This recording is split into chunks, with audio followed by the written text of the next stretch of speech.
What's up? Got a little ditty there for you. That was new. That was new music. New music. I noticed that. I like that. That was a little bit more of intense to let them know that this is going to be a serious episode. That's what that means. That's what the message we're sending to the group here, right? We're getting serious. We're coming off of a bad week for best bets on my side. Same for me.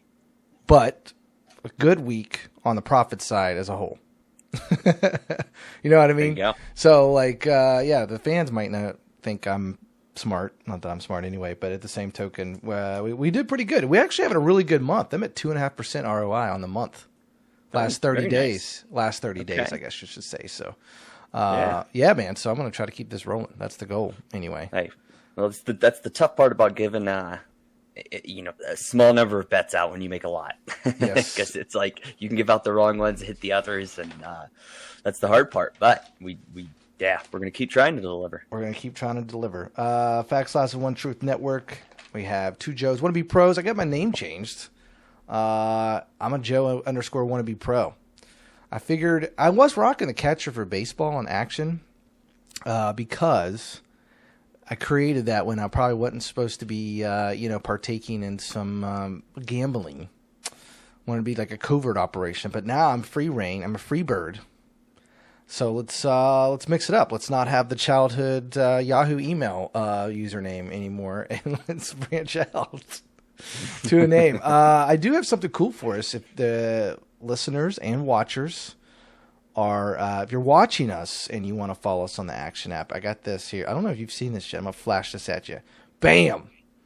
How you like that? Yeah. Oh, look at that QR code. We got a QR code in it. Yep. Hell yeah. QR code in it, real big. I did have it small, but I got it real big for the group. And, you can just put your phone up there, buckets. You got you on the right. That is Bierstead, where you're at. You're at Bierstead. Okay. And then I was off after an airboat ride for myself. Beautiful. That was a great touch. Yeah, I know, right? What a great touch that is. So, yeah, that's we'll probably flash this up at the end, but if you get your phone, you want to follow us on Action, I think it probably enable you to download the app as well, maybe. I don't even know. I have the app, so I've not actually tried this QR code. You know what I mean? Mm-hmm. So that's kind of cool. All right, I'll bring us back. So you can follow us Apple Podcasting, where you get your podcast, blah, blah. Give us a watch on Facebook. For the listeners, Joe _ Wannabe Pro is me, Corey, and then we got Alex _ Mice for the Action app on there. So if you want to follow our picks, mine are already in mostly, except for one I'm going to go over today. I don't have it inside of the app, my prop bet that I'm looking for. But I'd be interested to see if you got it. Okay, you're holding out. I'm holding out on us. I am holding out on you, but I want to see if you got it. But we'll get there in a second. NFL Survivor. Moving on to the next, we got NFL Survivor pick. We had a lot of losers. I don't even know if we had a winner. Did we have a winner of our 6 options?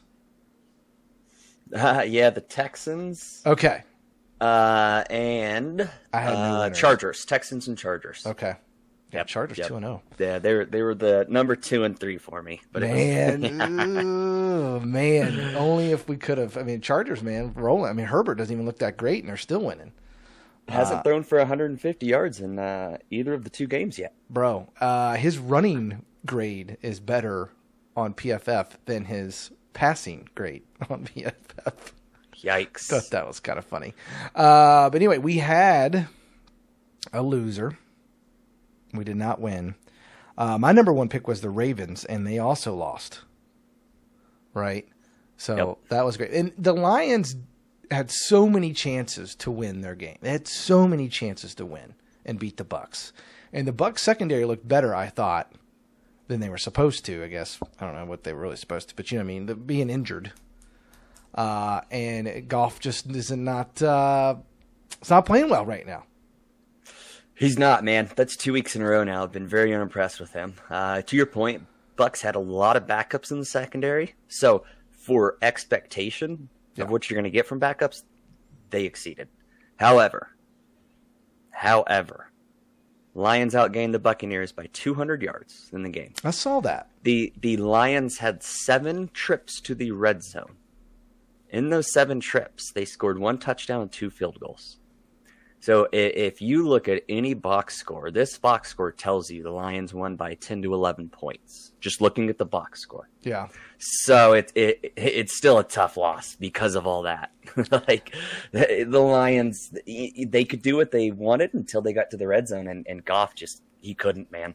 Yeah, I know. And it's weird because they opted not to kick a field goal. Was that in the third to cut it down to a field goal game, and they chose not to? I think that's right. I think that's why they had so many empty possessions. Yeah. That's a huge hit. So, I mean, yardage alone tells you that Lions definitely should have at least won, but that's not always the case. That's why you play the game. But that's a big loss. Crazy numbers with Survivor picks. Crazy numbers, man. Circa's the biggest one I know, right? That's where a lot of big winners. I mean, you're talking not hundreds of thousands, but I think they like 14,000 entries or some shit like that. I think almost is what they get for their Survivor. 72% are gone out of that. And then I think after Monday was even a little bit more. They had like another 3,000 go down after the Monday night game. So like last year was after this week was 35%, right? That were eliminated. Yeah, after week 2. This year it's 72+% that have been eliminated in the Survivor pool. So it's not just us, even though it feels like us, just us. There's a lot of people that are out. At least we didn't choose the Bengals week 1. Yeah, that's true. We made it to week 2. Yeah, I mean, a lot of people, but last week it was heavy Lions and Ravens, man. So yeah, I know. So are we joining one? Are we joining a new one? We don't have a buy-in. We don't have that. That's not an option. But what are our options? We know. I already joined a new one for us. Tell me about it. Talk to me. Okay, so it's 50 people, 50 entrants. So it just started this week. Third chance because DraftKings is smart, know they can continue to get people's money. So the prize pool's $850. Obviously, they take $150 in tax from us. Of course. I know it's significant, and the amount of these that they probably have too. But yes, we have 50 people. Did a little lower buy-in, just 20 on this one, like you said, trying to get the money back kind of from the last one. Mm-hmm. So that's where we're at. Do you have picks? Well, I am curious to where you want to go with it. Yeah, okay. I'll start us off. I'm actually I think there is no best pick. I guess I'll say, let me rephrase this. It's our best pick that I think is for us. You can say it's the best pick in a general sense that a lot of people are going to pick, and that's fine. But I think in terms of this week, bro, I think the Bengals have the best chance to win. Okay? You also have another day to prepare, right, for this crew in Burrow. They are coming off 0-2, coming off a tough win, and they're playing a Commanders team that has a new quarterback, right? His third week is starting, but let's just be simple here. They're not as good as the Bengals, and the Bengals are at home on prime time. You have to expect off a really bad week 1. They were the better team week 2. They just lost. I think. I know you're a Chiefs guy, but I thought they were better. And then week 3, you got to expect them to, okay, let's get back on track. Right? We kind of talked about it a couple episodes ago. They're an 0-2 team off the jump, generally speaking, every year. That's my thought. I think the Bengals are the best pick, but I do have one more. What is your thought on the Bengals? So that was my number 1. Okay. That was my number 1 for the week. That's who I plugged in, just because I always like to at least plug somebody in case I forget for some reason. Yeah. So Bengals were my number 1 for this week. Give me your thought on this, only because this Bucs secondary has played a lot better. Last week they looked a lot better, and in terms of right now, I haven't seen much, but they're questionable this week. Winfield's questionable this week. But that could change. But I don't think they necessarily need him, at least they didn't last week. I know Goff sucked, but the quarterback they played this week is not going to be better than Goff, I don't think. Bo Nix, right, hasn't really graded that well. Plus, like, if I remember, like, they're not really good at any position. like, you know what I mean? Like, and Vita Vea did go out last week in that game. He's listed as questionable too, so that would really suck if he didn't play. I remember that now. But nonetheless, like, their D-line sucks. The Broncos' D-line sucks. Yeah, the only part that makes me nervous is the Vita Vea because he's so good for the Buccaneers, and the Broncos the Buccaneers want to establish the run because Bo Nix, he ain't it right now. It's early, not counting him out, but right now, so the Broncos want to be a run-first team, and if Vita Vea is out, that opens up. Yeah. I did see 85% of the cash was on the Bucs. Nonetheless, that's my second pick. I know the Bucs have injuries kind of floating out there, but it's really more of a pick against the Broncos. I just think too many positions are not good enough instead of it's just Bo Nix sucks. That's It's more than that. I didn't even know this. I just pulled this up. Chris Godwin's number 1 rated receiver on PFF. Like, that's insane. Whoa. Well, I mean, he had like 100 straight yards, every single yard for Baker Mayfield to start the game. Like, that was insane. Like, he threw it to him every time against the Lions. I was like, that one drive, he had all their yards, I think, but one. Yep. So, and like, it's just the offensive line with a rookie quarterback is not good enough for the Broncos. I know Vita Vea is out. That would really suck because, needless to say, it looks like their D-line's not that great otherwise. I don't know. But I think, do we go with the for sure pick and just kind of get off this week 3 train here and try to move on to week 4 and with the other 44 people that probably choose the Bengals? I mean, yeah, I understand the Bengals is going to be the easy pick this week, but I think some weeks that's how it plays out. Yeah. And they're 0-2. I like it because they're 0-2 and they're desperate. Yeah, it's not as much up in the air. Well, I guess so to speak, right, with that. I mean, it's the NFL, but I know, that's what I'm saying. I was like, I'll at least take a desperate team. Washington might be feeling themselves a little bit when they just beat the lowly Giants. Like, come on. So I would be good with the Bengals. I definitely hear what you're saying, but yeah. 2 Monday night games this week, which threw me off. What's your feeling on that? I don't love it. Yeah. I like the solo primetime games, just focusing on one game. It's, what do you think? I just don't understand. I just would love to know more about it. Like, what's the point? Is the viewership that great they need to? And I'm just I just don't know what I'm talking about. I listened to a sports media watch podcast that kind of talks about random things like this, the Olympics and the viewership and WNBA and where they're blah, blah, blah, blah. Like what's the reason behind this? I don't love it because I only watch one game. If I do watch, I'm only watching one anyway. Like I know since it's ESPN, ABC, they do some live look-ins at halftime. Is that the reason for it? They just kind of keep on rolling like football the whole entire 3.5 hours, whatever it is. Yeah, I'm not sure because they tried this in the past, like 2 years in a row. Opening week they did this. That's right. Mm-hmm. And I thought they got a bad feedback from it. So when they didn't open week 1 that way, I was like, okay, good, we're going away with that. And they're back. Yeah. And they're back. So I don't know their reasoning, man. Oh, man. Okay. Well, anyway, we got Bengals coming up this week. Let's lock it in. It's Monday night game. So we just need Burrow. We need Burrow to get us back on track. He looked better last week. I thought his wrist was going to be a little jacked up, but he seemed okay, I thought, for the most part. So, yeah. Okay. Where we were right last week. Taking a look at this, I could have gone 2-2, but we had some mishaps. But anyway, UAB at Arkansas, that was pretty much a couch cover. UAB actually was on pace to possibly win it, kind of in the first half, possibly. Arkansas, we talked about their quarterback on the last episode, Taylon Green, big kid. You mentioned him, that he's supposed to be pretty good. Taylon Green, 6'4", I believe is how tall he is. I mean, it's early for him. He's not an NFL quarterback. I'll tell you that right now. Okay. But he loves to run, right? That's the new quarterback we're all looking for. He loves to get out and scramble, run around and get after it. He just bails on the pocket really early, right? He looks to run immediately. And I was a little disappointed with some of that, like not kind of staying true. But at the same token, I thought his receivers dropped a couple balls that were unnecessary as well.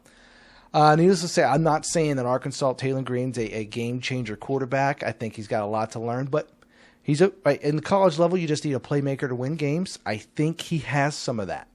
Right, it's kind of what South Carolina's quarterback Lance Sellers has, and had a good first half versus LSU. But he's a playmaker. He's somebody to watch.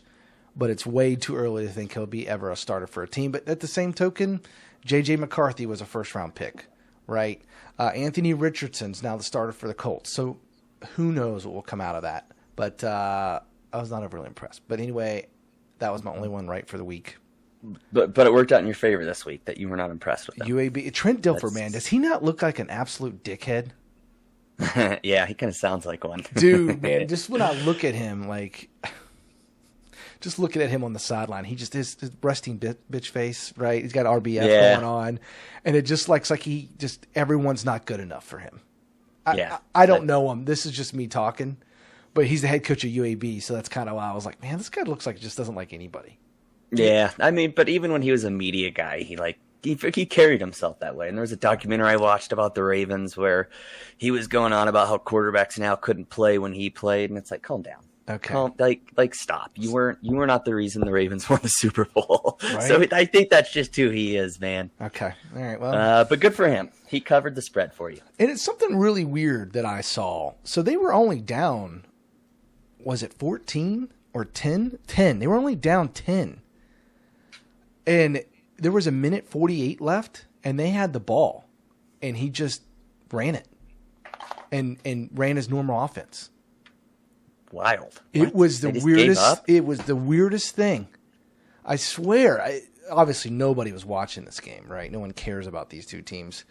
It's bottom feeder of the SEC, and UAB is, they haven't really been that relevant for a long time. But yeah, they were down 10. They were competitive all game, and you could tell the fourth quarter kind of started to get away from them, but they weren't out of it. Does that make sense? Mm-hmm. But he started just kind of shutting it down early. Yeah, run a 6-yard pass, and then they would just huddle up. I'm like, what are we doing? And then he'd run the ball. It was the weirdest thing. It's just like he wanted to take the cover. I'd have to show you some highlights of that fourth quarter at the end to kind of get you to understand. It was just the weirdest thing. And then obviously when it got down to the 48-second mode and he was just past midfield, he just kind of stopped. Let the time go out. Yeah, that's wild. I obviously did not watch the game, but that is weird when you're a 2-possession game to shut it down. I don't know. Anyway, Jets. Best bet. Where we were right last week. Yep. Jets -3.5. Got the cover. Thank you, Will Levis, for continuing to throw backward balls to the other team. We appreciate you. Keep it that simple. I actually was. I thought the Jets would do a little better in this game, but at the end of the day, they got the cover, and the NFL's tough. So if you get the cover, you get the cover. But I'm not as down on the Titans as I thought I would be. It's more just Will Levis just keeps doing really dumb things. That play was absolutely atrocious. But who is their backup? I don't even know. Do you just kind of stay true here with Will Levis, or do you kind of just punt and see where you're at, at the quarterback position, and see if there's somebody else that kind of maybe could, Mason Rudolph. Okay. All right. Former Steelers, temporary starter / backup. You know what I mean? Because I don't think the Titans are not that bad of a team. They've been in both games. I mean, they were up 17-0 in the first game.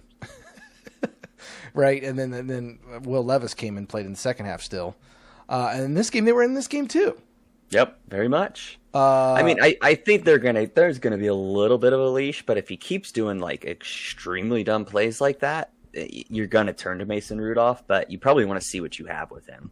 Yeah. Okay. You got to give him a few more chances. But the funny thing is, the head coach does not mince his word. Dude.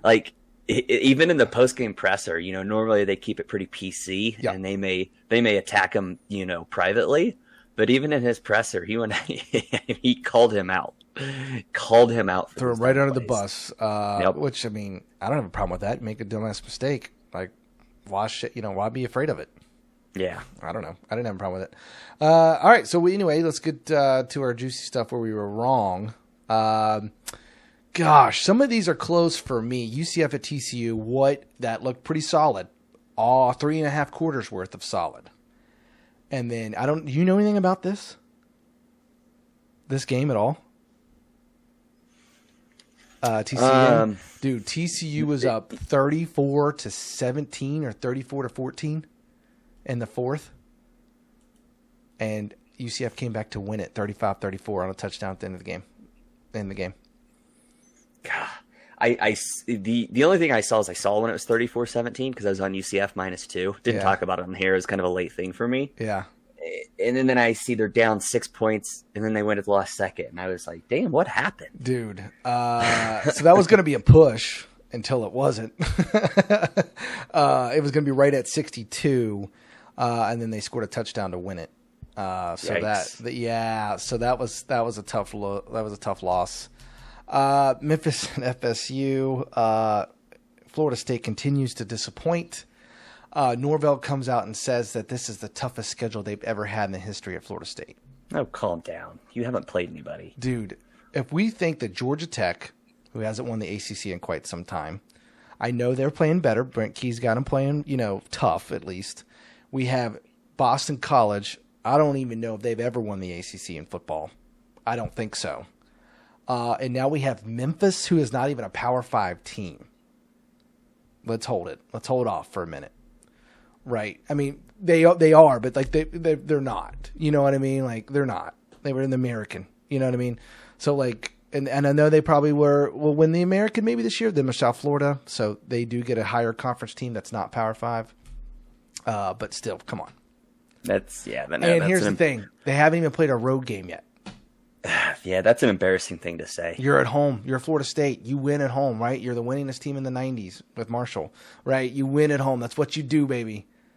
You have to. You have a good home field. I mean, come on, let's look at USC. They already played LSU, and they're getting ready to play Michigan. And you're telling us Georgia Tech, Boston College, and Memphis is the hardest schedule ever? Bro. Yeah. Get out of here. So bad. I'm interested to see as we kind of get into this week's schedule where you think Florida State lays at here with Cal, but we'll get to that in a second. Then Bengals at Chiefs, another right there on the number, just like UCF at TCU was. Bengals at Chiefs was under 48. If Butker misses it, that's another push. So I could have had 2 pushes. What are the odds? And actually, as if it's not a best bet, I could have had 3 total, and they were all in the last second.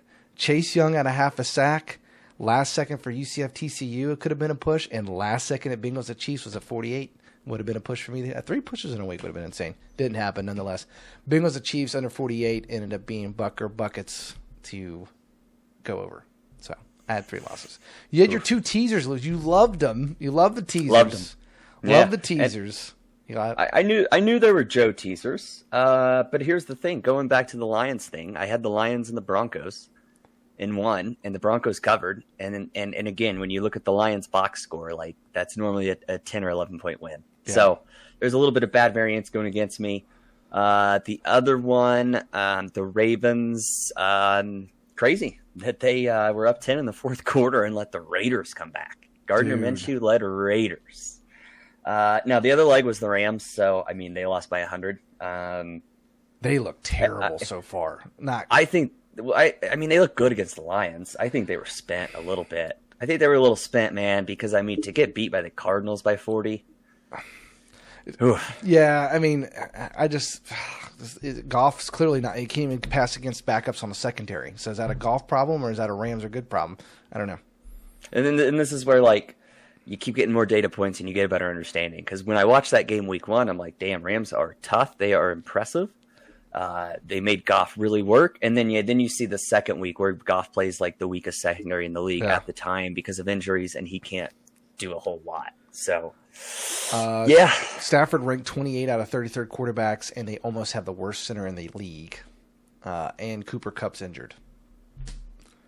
I mean, the Rams' offense looks a little bit on the rough side, but nonetheless. But yeah, anyway, that was where we were wrong. Yep. Type of bet. And so you had 2 losses. I had 3. Right? You had 2 total. Mm-hmm. Okay. Yep. It was a 1 and 2 week for me for best bets. Did I get the graphic right this time? I probably should have asked you before assuming. No. What's it at now? I had to put it in the thing. What's it supposed to be? Well, I put in there 4 and 6. Oh, you did? Yeah, because I was 3 and 4 going into last week. So in the thing, I put 4-6. I thought that's. Oh, so. Oh, you put. What were you putting down below? Yeah, I put on the September 19th. What's the record supposed to be? So it's supposed to be 4 and 6 now. Oh, you're saying old one versus. Oh, okay. Yeah, because I remember I had it wrong last week, so I was trying to put it right there in the script, and then for this episode, do it correct.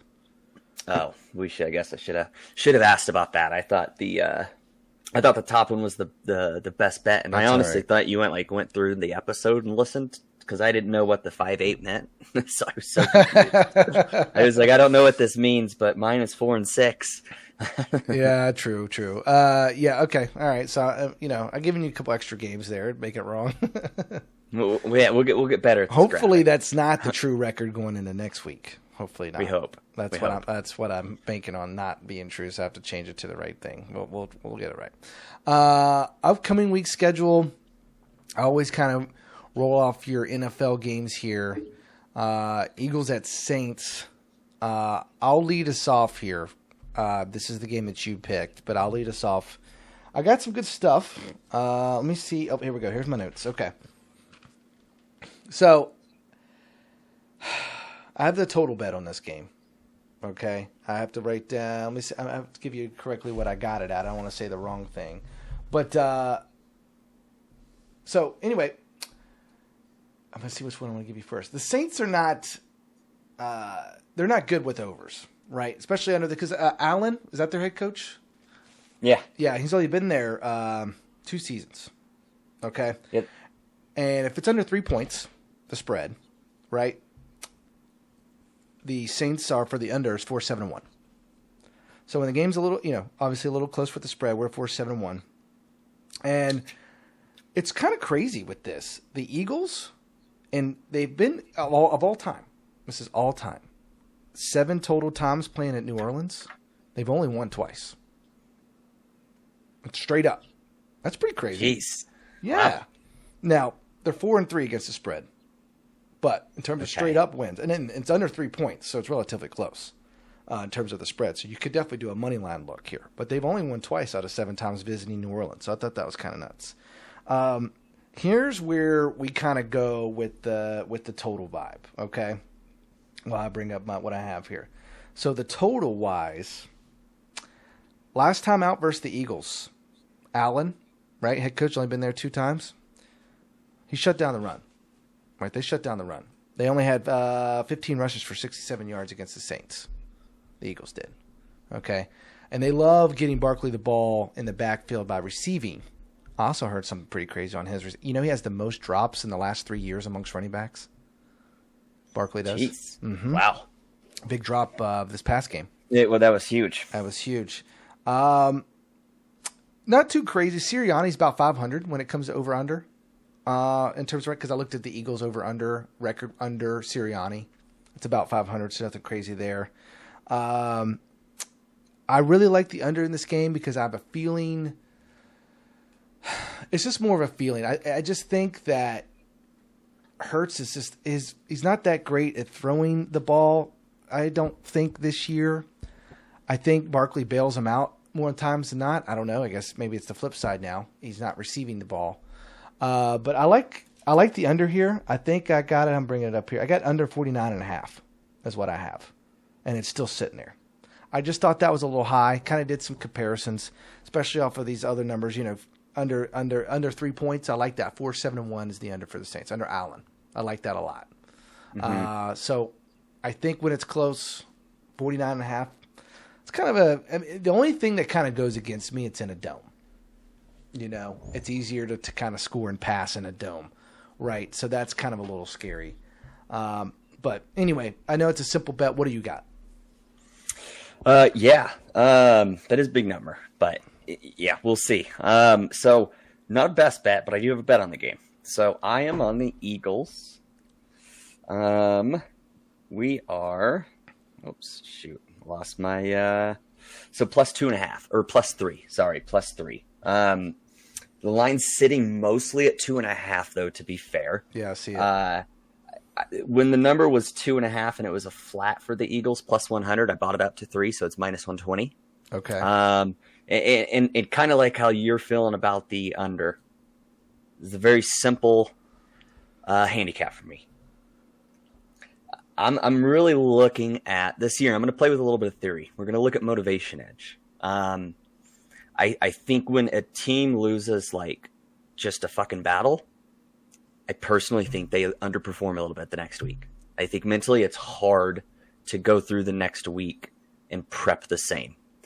When you lose like they lost in a gut wrencher where they feel like they had that game won the entire time, I think the Eagles are going to come out hot. And I don't know what to make of the Saints team yet. Like, they look great, but we've played the Panthers and then Dallas, which Dallas isn't bad. But is it real? You know, we're 2 weeks in. People always overreact to this. And something I have heard, Saints started the year as a bottom 10 power ranked team. And they are now in the top 10. That's a huge adjustment. That is a huge adjustment to make for this quick in the NFL. Maybe Clint Kubiak, their OC, is that good. Yeah. I don't know. But I'm going to take the points with the Eagles. I think they're better than what they showed. I'm not completely sold that the Saints are just this juggernaut out of nowhere, you know, because coming into the season, this is not priced like it is today. So I grabbed the points with the Eagles. I'm on the Eagles plus 3 here. That's about as deep as the handicap goes. But I really think that the Eagles are going to come out firing this game. Definitely want to watch out for their injury report. Matthews listed as questionable. I mean, dude, he looks incredible. And they also have a guard out. Not out. Questionable as well. So maybe keep an eye on the injury report as well, because that's huge, especially with Carr looking like the MVP that he is. You got to protect that ass. You know what I'm saying? And Matthew, man, he's just looked so good this year at the safety position. You know what I'm saying? So a little resurgence. Yes, gosh. So definitely keep an eye on that. And looks like Marshawn Lattimore's also questionable as well for the Saints. A lot of guys questionable. Yeah, so definitely keep an eye on that. I could see that definitely changing in terms of the spread here. Starting to list some of those guys out. But I guess something to watch on Sunday, right? Yeah, and I think A.J. Brown's still out this game too. But I was fully aware of that when I made the bet. Yeah. Eagles, I mean, Saquon Barkley looks great besides catching the ball when he needs to. Oh, my gosh. I think you could still feed him, you know? Mm-hmm. You can still feed him. He looks good. He does for the most part. Yeah. One play doesn't define you necessarily as a running back. Correct. Yep. It's classic Alex here on the next two games. You have Ravens at Cowboys. I thought the games were really hard to research this week in terms of the ones that you've selected. So I kind of did the best that I could. I didn't really see anything juicy. But for this one, I do have something that I really loved, and it randomly caught me, and I just stopped there and stuck with it and I moved on. The running backs for the Cowboys kind of suck. Terrible. Okay. Worst in the NFL. I'm not against it. Elliott can't run the ball anymore. Okay. He cannot. Dowdell has never really been a one back, and even when he does get a lot of carries, it's very inconsistent. I know a lot of things factor into that. I understand. I'm just saying, like, Tony Pollard's a really good back, right? I think he is. Okay. Dowdell is not Tony Pollard. No. Okay. So let's just be clear there. So I kind of looked at some rushing numbers. Elliott's terrible on the ground. Okay, he's not any good. Dowdell, it's kind of based on carries at that point, right? And I think you kind of have an idea where I'm going here. I'm looking at a prop for rushing. Dowdell's going to be all based off of rushing numbers. Like, how many carries did he get? I think he got over 8 last week. Elliott's rushing is 32.5 rushing yards this week. I already think that's too much. He's literally one of the worst in the NFL at running the ball. As it always comes down to carries for him. I would maybe not be against Dowdell's rushing. His was less. It was like in the 26 range. I don't hate that, so to speak. But here's what I'm banking on. Play calls for Elliott on the pass, not the run. Basically, that's what I'm banking on. Right? Because if they want to run, they're going to run Dowdell. Is that his last? How did I spell it? Am I saying that? No, it's Rico Dowdle. Dowdle. Sorry. Dowdle. I feel like I would say it wrong if I said it that way. Right? Rico Dowdle. Dowdle. Sorry. I'm glad I cleared that up. And I even spelled it wrong. I can even tell. Anyway, the only thing the reason I'm kind of going in a weird way here is because the Baltimore Ravens linebackers don't really grade out very well in the run defense department, which you would think concern you, but Ezekiel Elliott doesn't run well. So that's maybe Dowdle's time. That's why I said maybe the over on rushing him, the under on rushing on Elliott. I just think 32.5 is too much. I know it's not going for it. I love it. I felt good. The gut felt good. Well, here's what I'll say about Ezekiel Elliott. Well, I think they're both averaging about 8 carries a game in the first 2 games, like very, very equal. Yes. Ezekiel Elliott has 0 rushes over 10 yards. And last year, I think last year he had a good chunk. Like over 100 carries, and I think only 1 went for over 10 yards, just to prove your point. Yeah. Like, he's not breaking runs. He gets you when you need a 3rd and 1, a 3rd and 2, something like that. That's where Zeke comes in. Yeah. So, even if the guy gets 10 carries, he may go under here, because he probably averages about 3 yards a carry. Yeah, and they had a good rushing game week 1 because they beat the Browns 33-17, trying to control the game. Mm-hmm. Did not have a good game last week. They were losing. They had 42 carries for 68 yards. It was a 1.6 average. Yeah. Generally speaking, the Ravens are better than the Cowboys. You would assume the Ravens would beat them. I'm assuming they'll run less. There you go. Okay. That's not always true, but we're assuming. This is what we do in gambling. We assume. That's right. Anyway, what you got? Well, I think my bet it kind of backs yours up, just in the sense that my bet is Ravens money line. This is one of my best bets. So Ravens money line doesn't mean they're going to win by margin, but if they are ahead, that supports the rushing under bet on your end. 100%. Yes. So this is kind of the same as with that Eagles, right? The Ravens are 0-2. We all know that. They barely lost to the Chiefs, though. They were up 10 on the Raiders in the 4th quarter and let him come back. Dude, I think in the Ravens locker room, they know they have to win this game. They know they have to win the game. On top of that, I just think the Ravens were power rated higher than the Cowboys coming into the year, so I think they're a better team than the Cowboys. I'm not worried about them having to go on the road. I don't think the Cowboys have a great home field advantage. And it doesn't get super loud there. Been there. It's not a loud stadium. It's so wide and spaced out. Again, this is really the primary reason for this bet is Ravens have to have this, and they know they have to have this. And when you're playing a team that I think the Ravens are better than, and there's that motivation edge, I'm taking it. And I'm just not sold on the Cowboys because they played the Browns week 1. What is Deshaun Watson and the Browns, right? They beat them, okay, but then they got destroyed by the Saints. And they have a new, DC because their guy's the head coach at Washington now. They're Dan Quinn. Yep. Okay. And Mike Zimmer. Mike Zimmer was out of the league for a couple of years. I know. That's why I was so confused. He's back. He's back, and it's that was such a Mike McCarthy hire to get a guy that's old school and doesn't use data and analytics like all the good coaches now use. So there's just those are just some other reasons why I'm on the Ravens money line here. Yeah, based on value and based off cash, where the cash is at. The cash is definitely on you, 74%, and then also they're estimating the money line should be closer to minus 128. So that's even a value pick a little bit there. Okay. Yeah. Nice. So that. That's pretty sweet. Anyway, you got money line. Let's see what we're floating around here out in the streets. We got some 106. We got some 118. We got some 112. What'd you snag it at? So I have it at 118. Okay. But I think on the best bet portion, I put minus 115 or 110 because I did see it kind of moved against me a little bit. Yep. Okay. But yeah, I got 118. I took that earlier in the week. Okay. I got you. All right. So the next one is we're back to the Chiefs now. I actually had a lot of notes on this. Just because it's kind of all over the place. I head coach of Falcons, Morris. Right? I got Morris. Yep. The under, I can't believe this. While he's been with the Falcons, is this his second year, right? No, his is his first year. First year. Okay. Sorry. Yep. Sorry. I don't know. I thought I had more of this, but they're undefeated at home as a dog.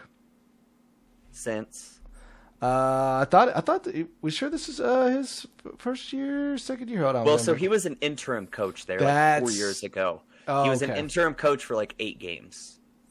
Okay, that was be my confusion. Yeah, because it says here head coach Morris, second year. I thought that's what it says. That's interesting that they're. I guess okay. So I guess if you're counting like the half year he was the interim coach, I am, and then coming back, this is his second year. I guess I don't look at it that way, but makes sense. Makes sense. Well, he's still the head coach, so this number isn't a lying thing. So out of the games he has coached, when he's a home dog, right, 4-0-1.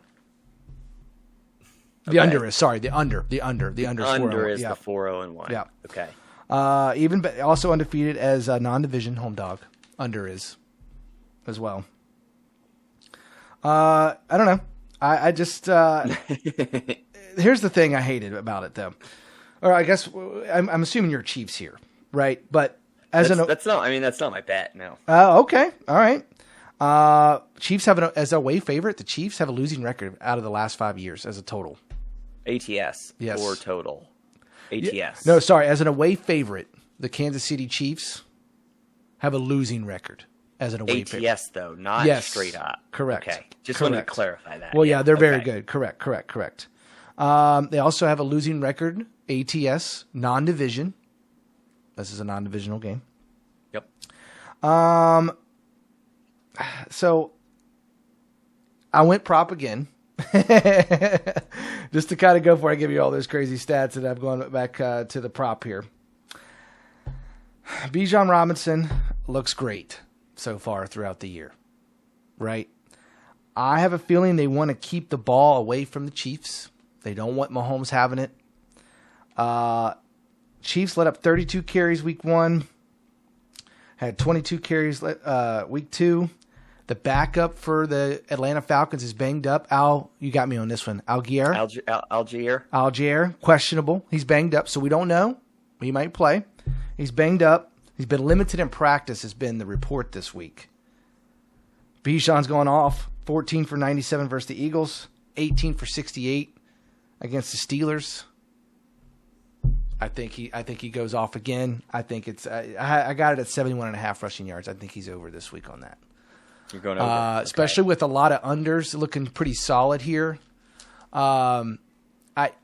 Obviously, if you keep the ball out of Mahomes' hands, I think you're in pretty solid shape. I think they're going to go for that, especially with someone who's played as well and they're rushing the ball so well with the Falcons. I think they stick to that. But I know Kirk likes to throw it. I'm fully aware of that. He likes to sit there and just sling it all over the field. But with that said, I just think sorry, I should have had it up here. But I like Bijan over here, and I think a lot of we lost it, but I think a lot of people will like that as well. So I try to get it early. I don't know if it's gone up or not, but what you got? Okay, nice. Yeah, I think the rule with props is if you like overs, hit it early. If you like unders, hit it late. Yeah, I know. Because everyone's going to bet. All the Joes are going to come in like us and bet. They come in last minute and bet it over. Yeah, on and that. Take the overs. Yeah. So I have a prop pick on this. Oh wow, nice. My prop bet is Xavier Worthy over 44.5 rushing plus receiving yards. Okay. So I originally went to his over 39.5 receiving yards. Then I get to thinking, well, Pacheco's out. Yes. They don't have a good backfield now. He was their good back. They don't have like their backup Samaje Perine and then an undrafted rookie in Carson Still. Now, do I think Xavier Worthy is going to come out and get a lot of carries? No, he's too small. You can't get him banged up like that. However, he has had 1 carry in each of the 2 games, and one went for 21 yards, one went for 5 yards. So that already justifies doing the rushing plus receiving. Yeah. But I think they're going to try to get him the ball more. I think they're going to try to get other people the ball more because they don't have Pacheco. So that's why I like the rushing plus the receiving instead of just the receiving. Because the reason I first started liking this in the receiving total Atlanta has elite safeties.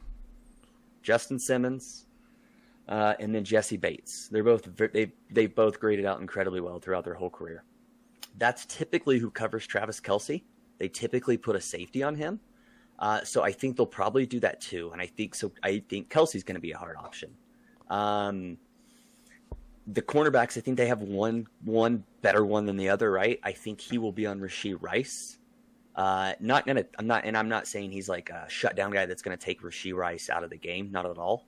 But I think there's going to be more opportunities for Xavier Worthy, whether it's like quick screen passes, whether he comes in the backfield and they maybe just do a little dump, maybe a little sweep. I just think with Pacheco out, he's going to get more touches than he's gotten the first 2 weeks.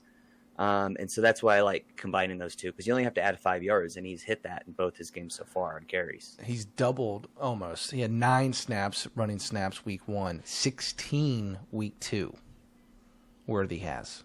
So he almost doubled his running snaps. So I would expect like being on the field. Yeah. So anyways, that's where I'm at. And he's graded out as the 3rd best receiver that runs the ball. Nice. Yeah. So I think they're gonna have to find ways to get him the ball, because as far as the game, like, kind of torn on it because of all the stats you read, like, and even in the Patrick Mahomes era, he is a covering machine as a small underdog or a small favorite. But there's something when he gets over 3, and especially on the road, his ATS percentage isn't very good. Because I want to back the Chiefs here, but that seemed, as I started thinking about it, that seemed like the better bet to me. I like Falcons +3. Not a best bet, obviously. Sticking with my Bijan, but I like Falcons +3 here. I do. Oh, I do. Okay. I do. Yeah. Just based off what I think the Falcons could. I mean, I just don't. The Chiefs, man. I just don't think they're that much of a powerhouse yet this year. I just don't. I'm not too impressed with them. Their defense has looked bad at times, but they also look strong at other times. But I just don't. I'm on the Falcons here, man. I like the +3 a lot. I would even do almost a money line here. I really like the Falcons. I think they're ready to keep. I know against your Chiefs. I do. That's just my vibe here. All right, we'll move on to college football. This was a tough week. I went through a lot of games with no notes because there was nothing that stuck out at all. Similar to last week, so that's why I don't have a ton. A little bit of a week on the notes, but we do have some games. We do have some to kind of keep us alive here. I will hit. We'll go through the first one here since it's on the list. Clemson, NC State. I got a great number. You won't let me do it as a best bet, even though I should, because I got it before they announced NC State. Sorry, before NC State announced that their backup or true freshman quarterback will be starting this week. Oh, yeah. How about that? So, Bailey? Yeah. Bailey's his last of 6'6", 190. Big kid. Yep. First start. They're taking McCall out. Grayson McCall is out. Was the former starter at Coastal Carolina. Started this year at NC State. Hasn't really gone that well, obviously, because NC State kind of sucks. And now we're moving on to Bailey. 6'6", 190. See what he's got. Here's the crazy part. They're at Clemson. Right? Am I getting that right? So, like, that's a tall task. Like, they're starting a true freshman at probably going to be a Clemson-Miami final, maybe in the ACC Championship, TBD. Yeah, that's a tough place to throw a freshman in. That's what I would think as well. So NC State's a little rough. Since 2019, they're 7-13-1 against the spread in ACC road games. Okay. That's not great since 2019. No. Clemson, off a bye, right? Pretty sexy. 53-43 against the spread as a home favorite. Okay. That's pretty nice, off the bye. I just like off the bye anyways. Yeah. Extra time to love prepare. That. Yep, love that. You kind of going with motivation. You said you're doing your study this year in the NFL. Let me give you some motivation here for Clemson. Okay. All right. What Phil Steele likes to call revenge factor. I don't know if you want to double down on the revenge factor here, but I'll give it to you. Clemson lost back-to-back games last 2 seasons against NC State. Back-to-back. How about that? Yeah, NC State's beat them 2 straight. Wow. Not good. Yeah. And since 2017, Clemson 17, 11, and 1 against the spread versus ACC opponents. A lot of good stuff here. A lot of good stuff. Damn. Okay. Yep. Freshman quarterback. NC State's 7 losing record since 2019. Clemson's off a bye. Good as a home favorite. Clemson's lost back-to-back, revenge factor, lost back-to-back versus NC State. And at home versus AC opponents, they're really good. Clemson is. A lot of things that steer towards. I got a good number. I got 16.5. I'm taking the spread. It's now up to 20 with the announcement of Bailey as being the starter for NC State. I don't like it at 21 at all. I'm hard-pressed to even go this high. But I would expect Clemson to kill him because they can score. Klubnik has rebounded pretty well off that Georgia game. Klubnik's looking like a pretty damn good quarterback. He's grading out really well. I think Clemson's back to rolling a little bit. And I think you can go by stock. NC State's going like this. Clemson's definitely going like this. They started low because they got destroyed by Georgia, but they're starting like, we're going in the right direction now. And they're at home. Yeah. Well, that's a tough way to start a season versus Georgia. We need some other data points to see what's real because Georgia makes a lot of teams look bad. Yep. So that's fair. I love a revenge spot, so love that. The number did actually go to 19. I see it. Because when I texted you last night, it was like at 20 and a half.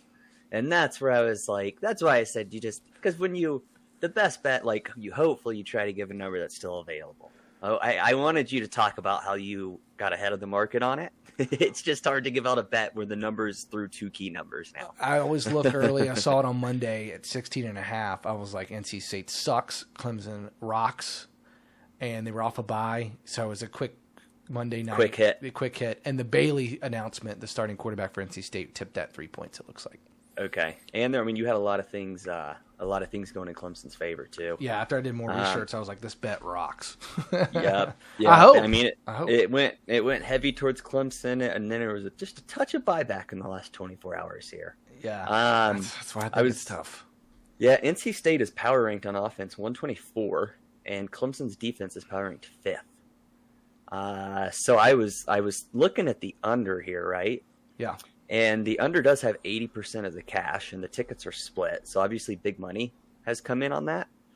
But that number opened at 48, and it's down to 44. That's just too big of a move for me to try to follow now. It would have been one of those situations. If Monday I had seen this and hit the under, be feeling great. Yep. But when there's that much movement, it's like, ugh.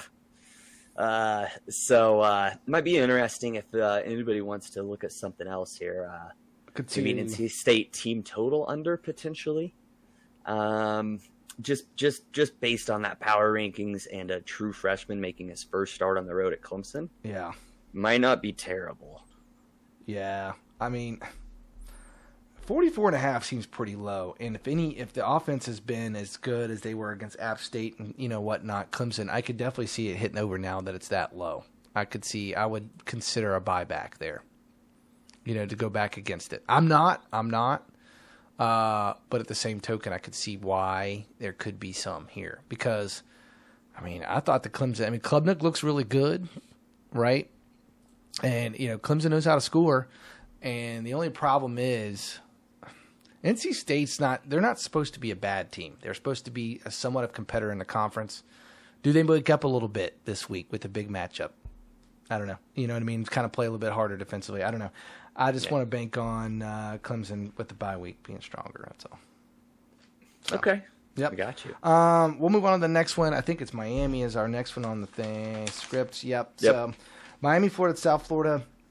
I kind of jumped on this too. I think that number's jumped up even more than when I got it. Just to have a point, so we're good.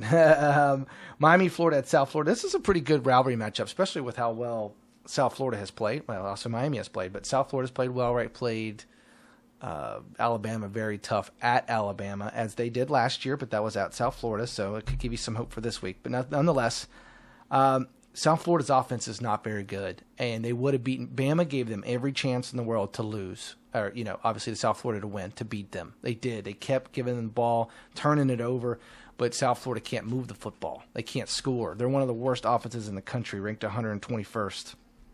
It's just not good enough. which is really surprising because the head coach of South Florida used to be the offense coordinator at Tennessee a couple years ago. You know what I mean? Wow. Yeah, Yeah. so you would think their offense would be a little stronger. He was offense coordinator under Heupel, so this is a little surprising. I think that's correct. Yeah, I don't know. It's a little surprising that they're not very good, at least on the offensive side of the ball. They're pretty quality on the defensive side of the ball. Cristobal, he's 16-11 all time as an away favorite. That is added on to the game that he won this year. So that's a recent update. And they're a favorite, obviously. Right now it's sitting at 17. I guess it could change it here. It's sitting at 17 is what I see it. Let's see what else you can get here. 16.5 still floating around there on FanDuel if you want to grab that. Kind of give you my bet right there.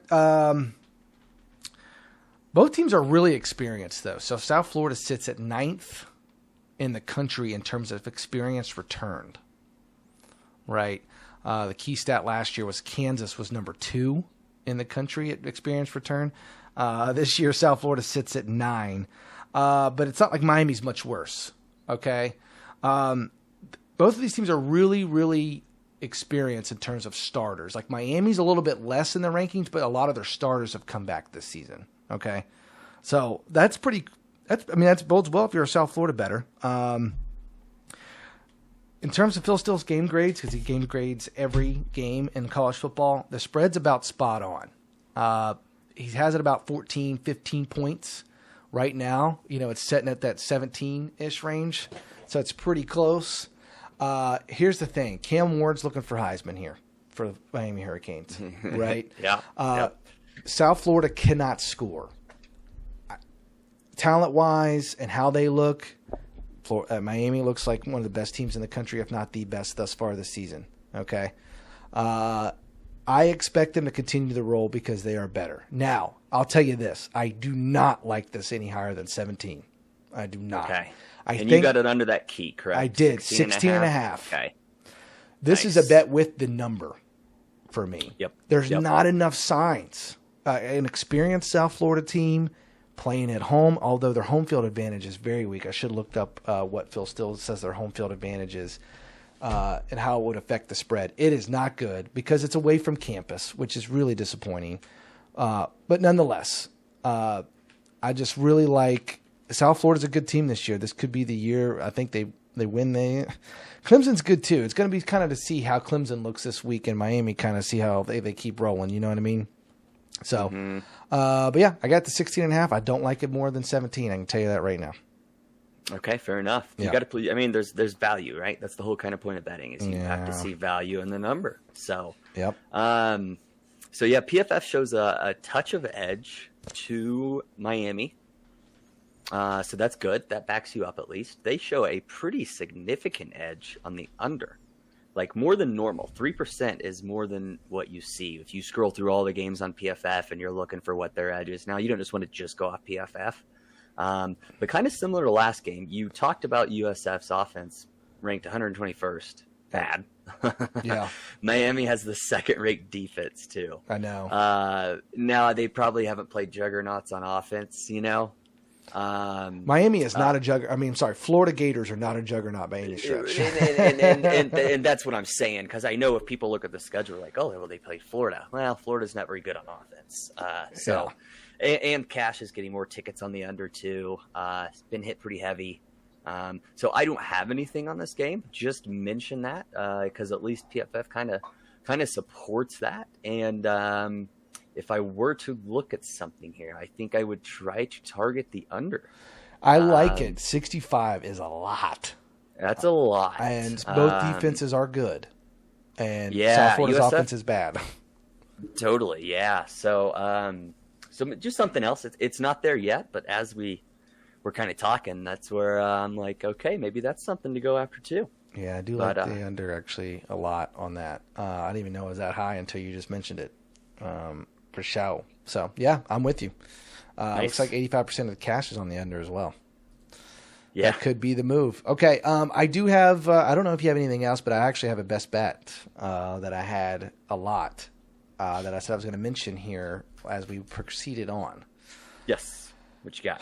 So if you go and look at the Cleveland Browns, okay, I'm gonna go bring them up right now.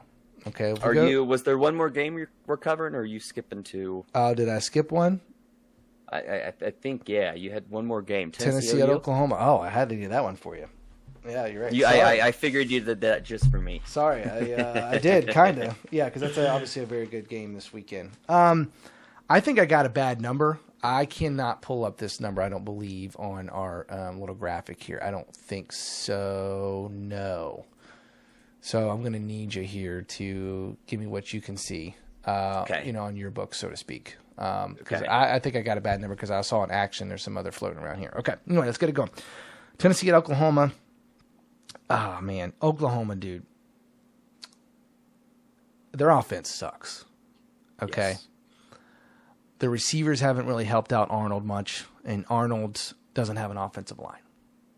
He doesn't, right? He hasn't played that bad, so to speak, especially to PFF grade, but his O-line is the biggest question. Yeah. But if you go on the other side of the bowl, we talked about Texas A&M, their D-line being worth $10 million. Oklahoma's D-line is pretty damn good. I don't know if they're worth $10 million, but holy smokes. They're one of the best in the country, in my opinion. They grade out as in the top half, not one of the best, but they're, and I'm going to get to this in a second. I got a little build up here. That 6 sacks game 1, 2 sacks game 2, 3 sacks game 3. Pretty solid. Okay. Mm-hmm.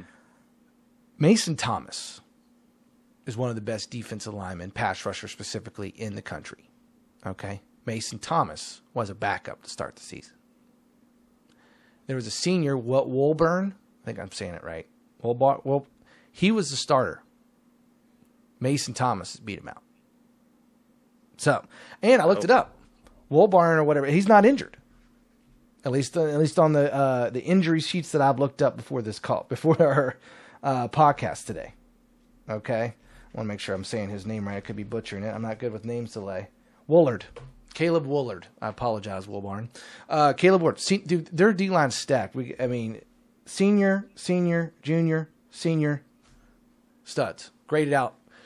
Mason Thomas is the best. Other guys have graded out above average. Pretty well. Okay? This is going to be the best D-line that Tennessee faces all year. NC State's D-line is not terrible. They're not. But they don't have a game changer that Mason Thomas has been thus far this season. Okay? Mm-hmm. I got a stat you're not going to know, and I love it. Venables, never been a home dog. Ever.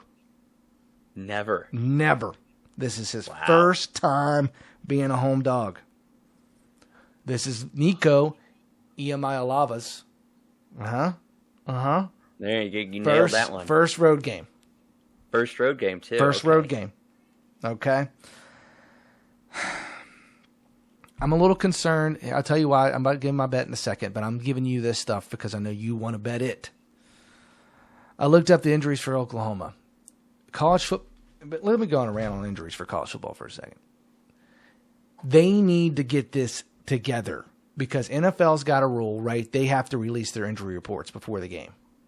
College football needs to follow suit. The teams can do whatever they want with injuries. I understand they're kids, they're 18, 19, 20-year-olds, but they get paid just like the NFL players do, right? We're getting money now. It's getting serious.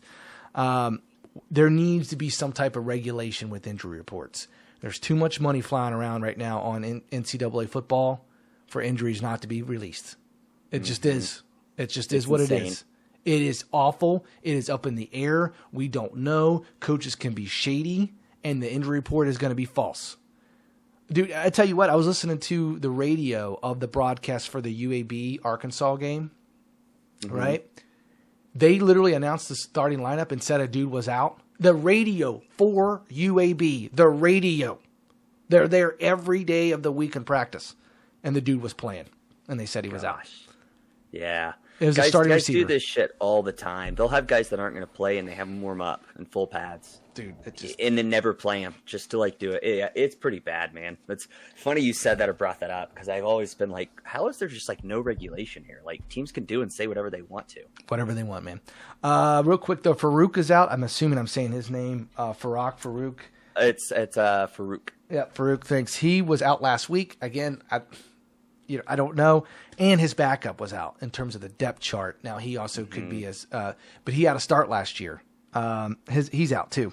Okay, but he had a start last year, so he's got some playing time. Gibson is his name, last name Gibson. The starting center was out last week for Oklahoma. For OU? Yeah.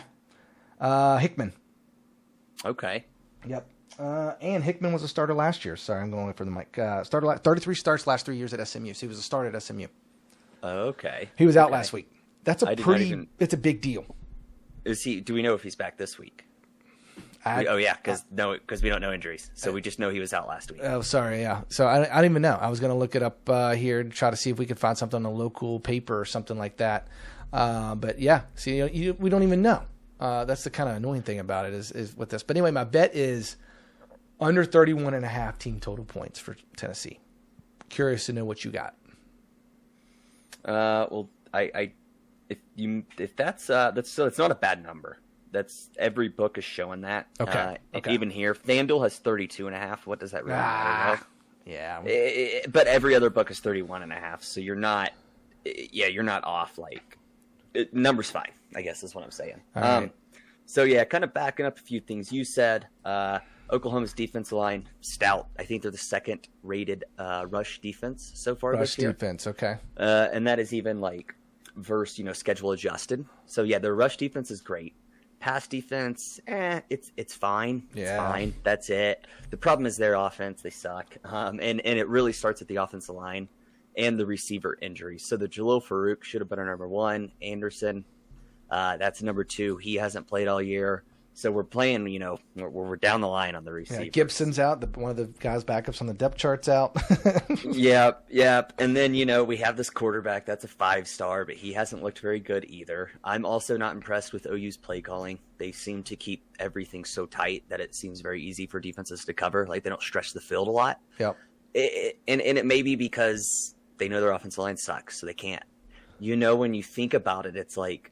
But either way, all that said, OU, they struggle on offense.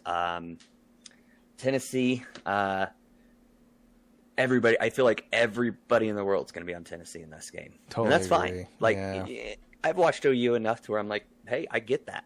Like, they have looked crazy, and their winning margin is insane. But NC State probably wasn't as good as what we thought at the time. Right. So I do have some bets on this game. Okay. I would never take OU. Even being an OU fan, there's no way. I do not trust them full game. No way, dude. But there are some angles I like for this game. Every game that OU's played, they've come out in the first half and looked very good. Very good. Second half, or I should say they've looked much better than the second half. They have been getting beaten the second half. So I was like, you know what? There's a way to attack this game, and that's the first half for me. So I took OU plus 4.5 in the first half. If I think the game's at 7, I feel like that's a pretty good number. And the way OU comes out, I think Venables draws up good game plans coming out. He just doesn't seem to adjust that well. Because with Tulane, it got scary. With Temple, they completely shut down in the second half. Houston, they did all their scoring in the first half, none in the second half. So that's just what, maybe because I've watched OU so closely. Yeah. That's the only way I'll attack this game. I did also put a little sprinkle on the OU over 12.5 points first half for their team total. Wow. And we've been dogging on their offense, so I don't like that as much. But again, every single game they come out early and they score. Yeah. And then teams kind of catch up, and then they kind of shut OU down. So I'm thinking in a game where Tennessee runs fast, so OU could get a decent amount of possessions. So that's the way I'm going to attack the game. I have no interest in full game. To back up your bet, though, both these quarterbacks grade out pretty well when they're kept clean. Yeah. But under pressure, they have terrible grades. Yep. And so with OU's rush defense, I think that supports the hell out of your team total under for Tennessee. For sure. I agree. Yeah, looking at the first half numbers here, even on dating back to last season, outside of last season when they played at Tulsa, generally speaking, Oklahoma's a first half team. Generally speaking, right? They could put up numbers in the first half. So I don't hate it. especially this year when they played Houston. That's all they scored was the first half. Yeah, that's right. They only had 2 points in the second half, and it appears to be a safety. Yep, I don't know how you score that on offense. Exactly. So they didn't even have anything against Houston. Houston was off a bad loss to UNLV that week. So yeah. 12.5. I like that better. I know you said you put some lunch money on it, but I like that a little bit better, actually, as in terms out of that game. Okay. I do. Okay. Yeah, I like it. Yeah. Nice. I got one more for you here. It's NFL related before we throw up our best bets. I don't have that here on our sheet that I was just talking about here. It's an NFL related bet. It's a prop. I feel like we had an Aiden Hutchinson sack bet. We got that on the last play of regulation. We had a Chase Young sack bet, right, over half a sack. He got a half a sack last week, right? We pushed it. I feel like I should give the people what they want. Let's give them another one. Okay, who are we going to this week? So the Cleveland Browns are starting 2 fresh meats this week, offensive line, right? And they actually play the Giants, funny enough.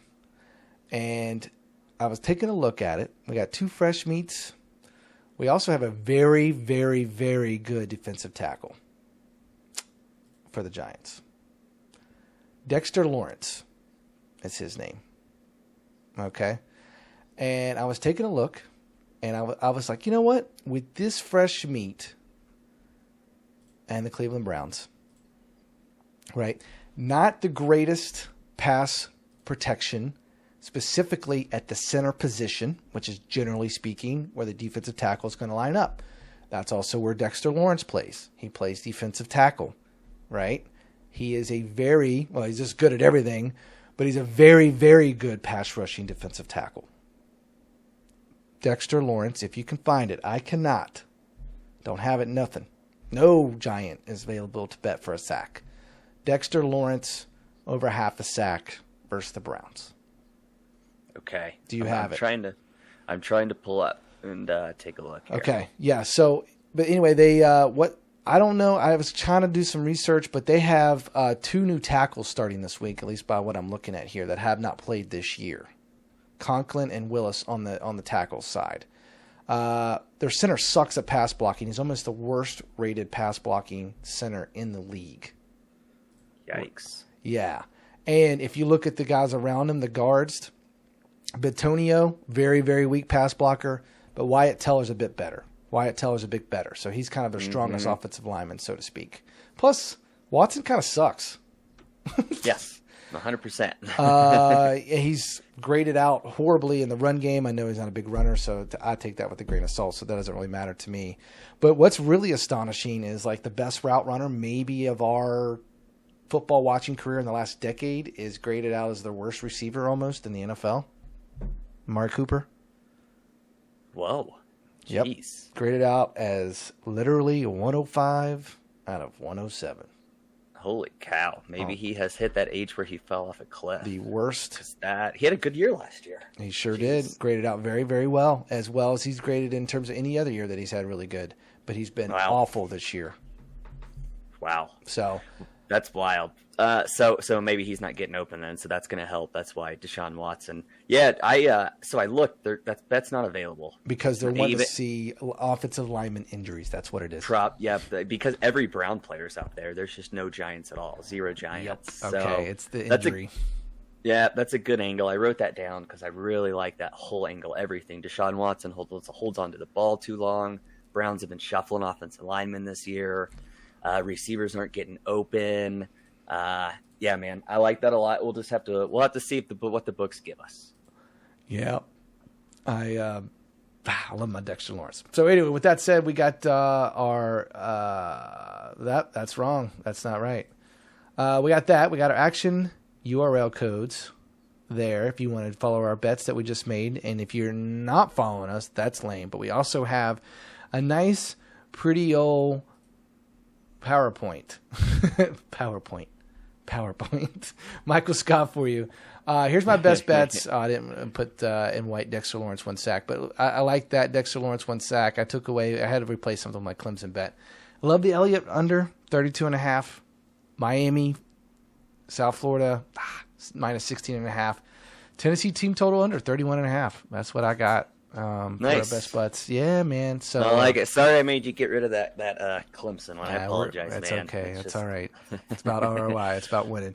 But we got the next one for you. Oh, I can probably click on the PowerPoint. There we go. There we go. I couldn't figure out the background, but that doesn't look bad. That's all right. That's okay. It's coming out. We can read it. I can read Yeah, it. that's it. We can read it all. Okay, so talked about the Ravens already. Don't need to expound on it. Love it.